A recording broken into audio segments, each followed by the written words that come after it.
नमस्ते दोस्तों। आज हम बात करने वाले हैं एक ऐसे रहस्य की जो 2300 सालों से वैज्ञानिकों, इतिहासकारों और आम लोगों को हैरान कर रहा है। सवाल बहुत सादा है। सम्राट अशोक के पॉलिश किए हुए राजस्तंभ, वो काले नीले पत्थर के खंभे जो दिल्ली में फिरोज शाह कोटला हो या लौरिया नंदनगढ़, सारनाथ हो या वैशाली, आज भी आईने की तरह चमकते हैं। बारिश, धूप, धूल, प्रदूषण सब कुछ झेलने के बाद भी क्या ये जादू था? क्या कोई खोई हुई तकनीक थी या फिर महज एक संयोग? तो चलिए आज इस चमक के पीछे का राज खोलते हैं, बिना किसी बोरिंग लेक्चर के, सिर्फ मजेदार कहानी और ठोस विज्ञान के साथ। भाग 1। पहली बार वो चमक किसने देखी? साल था 1356।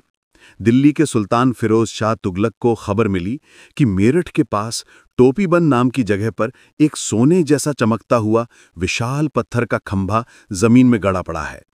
सुल्तान ने सोचा ये तो सोना होगा। सेना भेजी, हाथी लगवाए, 3 साल लगे वो खंभा निकालने में। और जब निकला तो सब हैरान। सोना नहीं बल्कि काले पत्थर का 13 मीटर लंबा स्तंभ जो दूर से ही सूरज की किरणें रिफ्लेक्ट कर रहा था। सुल्तान ने उसे दिल्ली लाकर फिरोज शाह कोटला में स्थापित करवाया। आज भी वो वहीं खड़ा है और आज भी चमकता है। यही चमक 250 ईसा पूर्व में जब अशोक ने ये स्तंभ बनवाए थे तब भी थी। चीनी यात्री फाहियान ने 5वीं सदी में लिखा कि ये स्तंभ इतने चमकीले हैं कि दूर से लगता है मानो किसी धातु का बना हो। ह्वेनसांग ने 7वीं सदी में कहा, इन पर हाथ फेरने से आईने जैसा एहसास होता है। तो सवाल यह है कि यह चमक कैसे आई? भाग 2। Myth versus reality. क्या सच में मौर्यन पॉलिश कोई जादू था?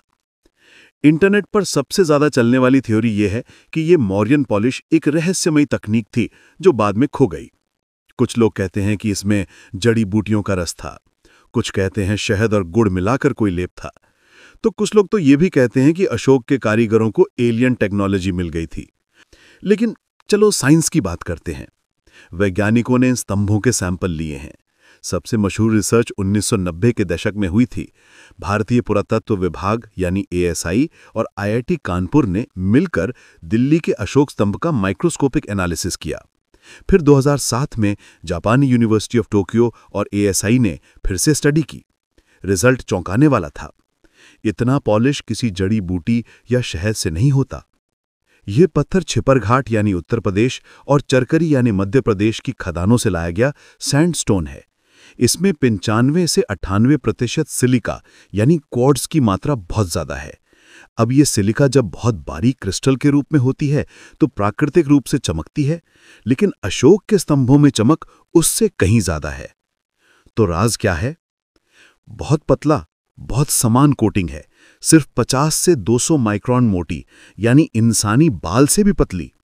इस कोटिंग में है silica plus calcium oxalate plus iron oxide की बहुत बारीक परत। अब यह कोटिंग कैसे बनी?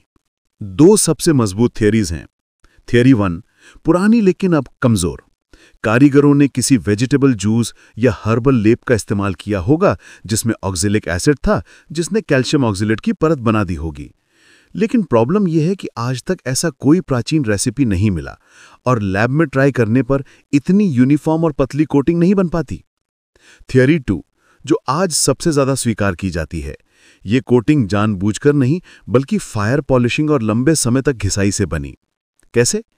1, सबसे पहले पत्थर को बहुत महीन रेत यानी फाइन सैंड और पानी से महीनों तक घिसा गया होगा।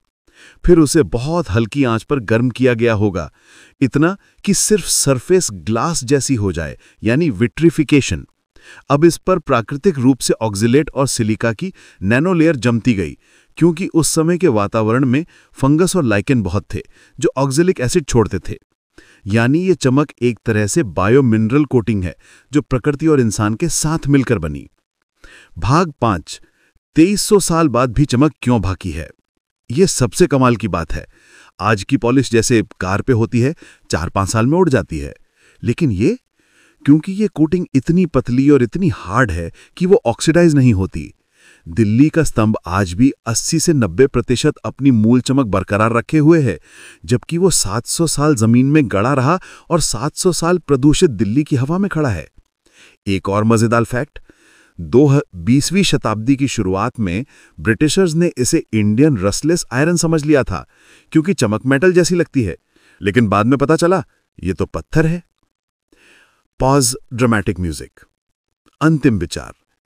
तो दोस्तों, अशोक के स्तंभ कोई जादू नहीं थे, बल्कि उस दौर के कारीगरों की धैर्य, मेहनत और प्रकृति के साथ तालमेल की मिसाल थे। महीनों महीनों तक पत्थर घिसना, आग से सेंकना और फिर प्रकृति को अपना काम करने देना। आज की दुनिया में हम सब कुछ तुरंत चाहते हैं, लेकिन वो लोग जानते थे कि असली चमक बनाने में वक्त लगता है। शायद यही संदेश अशोक देना चाहते थे।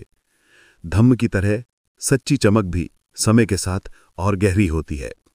अगर आपको यह एपिसोड पसंद आया तो लाइक, शेयर और सब्सक्राइब जरूर करें। कमेंट में बताएं आपको सबसे ज्यादा हैरान करने वाला फैक्ट कौन सा लगा।